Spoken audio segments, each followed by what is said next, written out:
All right, let's go ahead and get started a minute early. So, quick important announcement: we're not going to have a class in person next Friday, the 26th, or Monday, the 29th.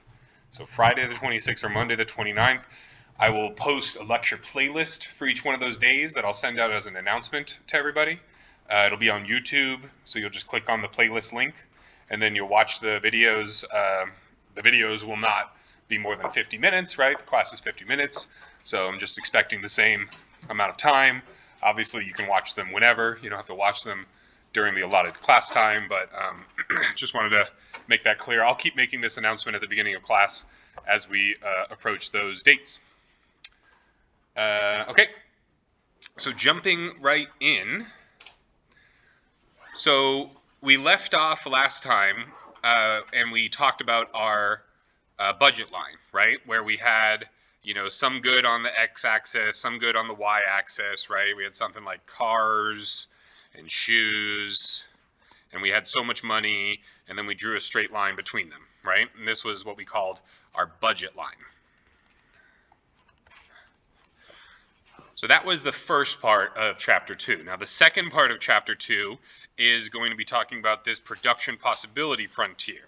And a production possibility frontier is going to look a lot like a production possibility, or I'm sorry, a budget line. So we're going to have a, just again, L. We're using the positive parts of the Cartesian coordinate plane. And just like with our budget line, we're going to have two goods on here, right? So, and what we usually do is we talk about categories of goods, right, or industries. And so this budget line is specific to a person, whereas the production possibility frontier is specific to a country or even a state. You know what I mean? We could talk about the production possibility frontier for Nebraska, but usually we just kind of talk about countries, right? And so the production possibility frontier is going to trade off, and the one we're going to talk about today is the trade-off between healthcare and education.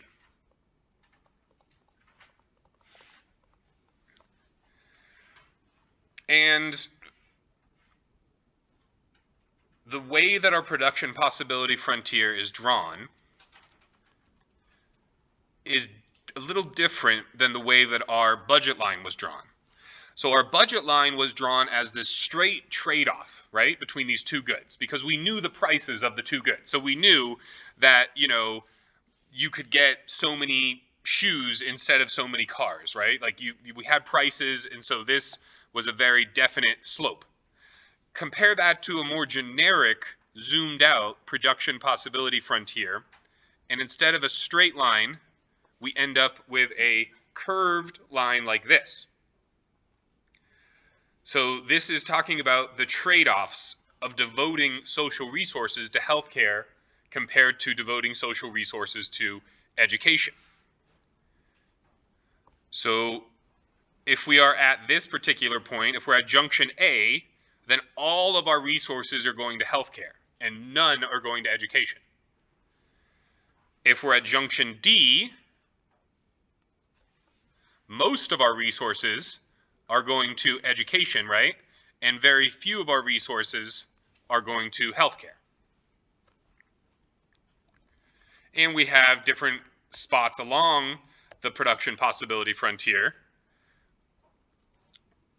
We have a point B here, we have a point C, and then we have this point F.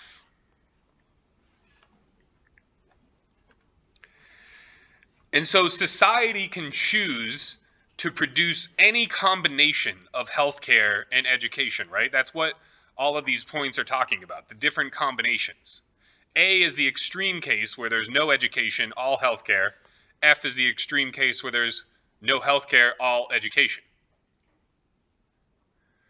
So the trade-offs are represented by the points along the curve. If we had a point outside of the curve, right? Let's say that we had a point outside here, point G.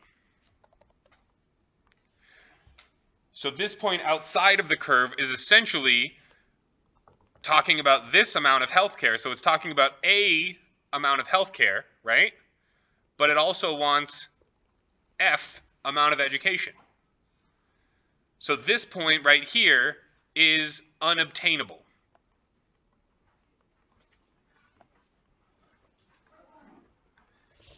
So it's only points that are on the curve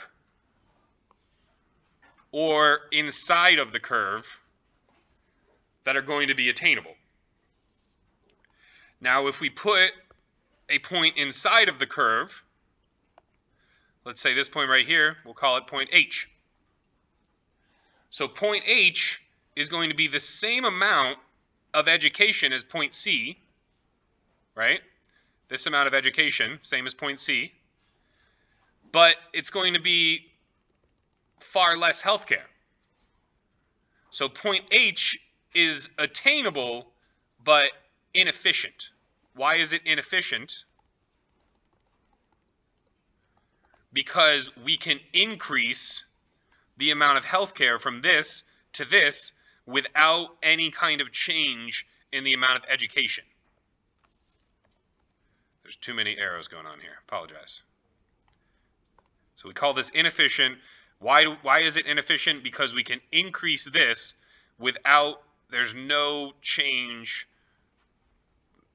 left or right in terms of the education. So anytime you can increase the production or the allocation without giving anything up, you want to do that because you want to get to the efficient points, which are all along the curve. So A, B, C, D, and F are all efficient points, and they're all also obtainable. So all of these blue points are going to be both obtainable and efficient. Questions on our definition of a production possibility frontier? Just kind of the concept of it. So essentially, we only have so much land, we only have so many buildings, we only have so many, books, we only have so much time, right? At the end of the day, we only have so much time. We only have 24 hours every day for 365 days of the year. So the production possibility frontier is talking about how we're using all those resources, time included, in order to make decisions as a society. Now, why is this curved while the budget line is straight? That's the topic of the next section.